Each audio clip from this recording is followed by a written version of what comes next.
Yes, guys, welcome back to the Boxing Gods. Just a quick reaction video to what we've just seen. George Kambosas wins against Teofimo Lopez, and he takes practically all the belts at 135 from Lopez in a very close fight. Two judges scored it to Kambosas, both I believe was 115, 113. Or around something like that anyways, and Teo, one judge gave it to Teo by a couple of rounds, so split decision victory for Kambosas. In my opinion, it was a very, very close fight.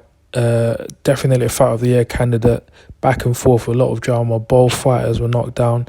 Teofimo got caught with a right hand over the overhand right, which was a flash knockdown in the first round. And he certainly hurt Kambosas in the 10th round when he put Kambosas down. We'll talk about that shortly. But first things first, what I'd want to say is that Teo has to move up in weight. He has to move to 140, in my opinion. He is completely drained at the weight. It's clear that the weight is killing him to make 135. We saw that during the week leading up to the fight. And you can just tell throughout the fight he had no snap in his punches, no snap whatsoever. He just couldn't press the gas. He started off very aggressive, going forward, pressing the action.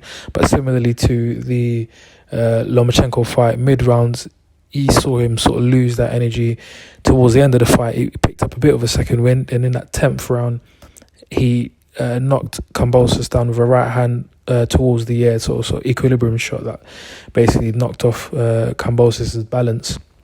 And Kambosas, for the last half of that round, about a minute and a half of it, was completely out on his feet. He was stumbling all over the place. He was on jelly legs. He was completely out of it. And Teofimo Lopez, he's going to be kicking himself in the morning, because all he had to do was go for it, throw a flurry of punches, and the ref would have jumped in and stopped that fight, because Kambosas was completely finished.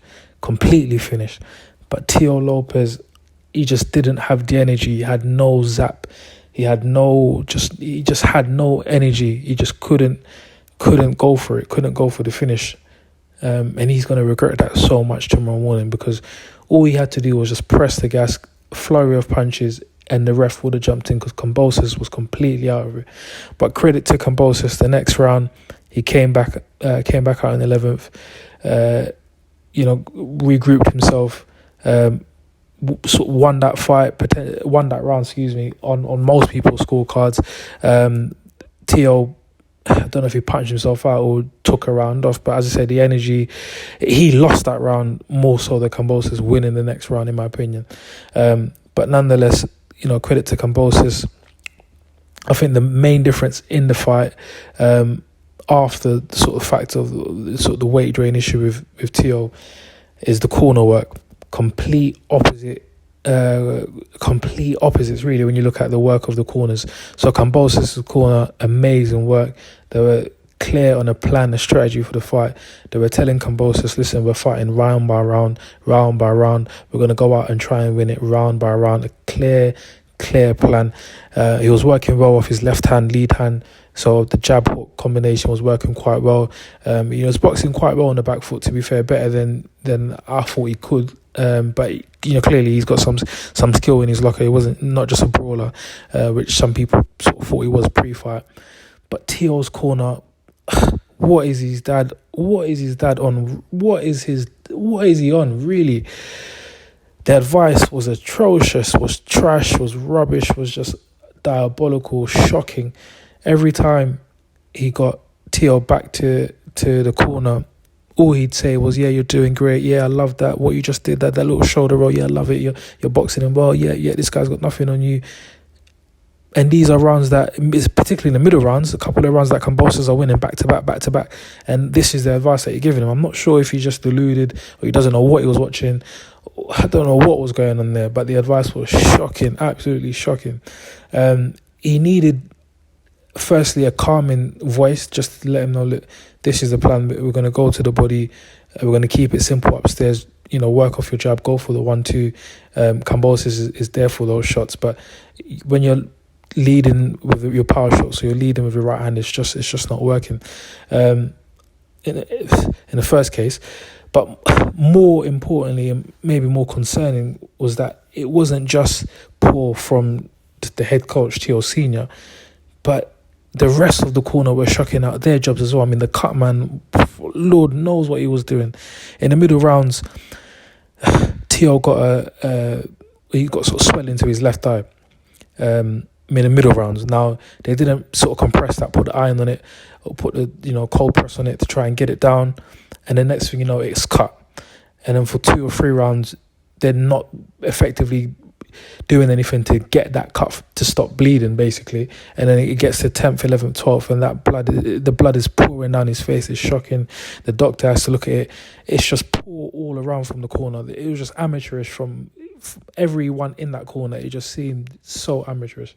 And I'm never one to say that a son should leave his father if his father's the head coach, but there is something about that dynamic to me that is, for me, I don't know, a father as a head coach for your son, I'm not sure if sometimes it blurs your vision, and it blurs, maybe you're not able to be objective in the advice that you give and even the things that you see in the ring. What I'd prefer is if your father is in a corner, he's a second, so you've got someone else as a head coach and he's a second giving advice, or just there as support or whatever, but he's not the main man in the corner, not the main voice, not the head trainer, and therefore he hasn't got his subjective view on it. So I like the way, for example, the way Errol Spence's dad works. So he's always, if he's watched the fights, he's always in Errol Spence's corner, or usually he's not even there as a second, but he's there as some sort of assistant. He might just be holding the bucket in most cases, but in fairness, I don't know if he has sort of coaching credentials like Teo Senior has, but in my view, it's always difficult. It's always going to be quite tricky to get that dynamic right when you've got a senior coaching as a head coach, son. In my view, anyways, it's particularly when he's the only fighter that he has, and he's got no track record of coaching outside of that particular son and that fighter who could just be so naturally gifted that he makes you the coach rather than you as a coach make him the fighter. But nonetheless, I mean, just to round it off, Teo has to move up. He has to move up in weight. The weight drain was clearly too much for him. We saw it during the week. We saw it in the fight. No energy, no zap, no pop in his punches. And even still, it was a close fight. Probably could give it to Teo by 1 round or a draw, or Kambosas by 1 or 2 rounds. I gave it Kambosas by 1 just off my eye test. I didn't really score it on paper. But with that being said, Kambosas probably had his, one of his better nights, and Teo certainly, in my opinion, his worst night. So, and it was quite close. So, I mean, in reality, Teo could blow away someone like Kambosas, but fair play to Kambosas. He's the champion, so shoulda, woulda, coulda, doesn't matter. He's the champion now. So it's interesting to see what he does moving forward. For me, Teo, move up to 140, win another belt there. You're capable. You certainly will, in my opinion. Kambosas, there's a lot of big fights for him. I think Matchroom's got an option on him, so they'll probably try and feed him to Devin Haney, which is probably an easy points win for Devin, in my opinion. Shakur Stevenson, I think, tweeted saying that he wants him. I'm not sure if he wants to move up to obviously 135 and fight the bigger man in Kambosas. He probably, in my opinion, if he can avoid power punches, it's an easy 12-round decision for Shakur Stevenson. Garcia will be an interesting fight.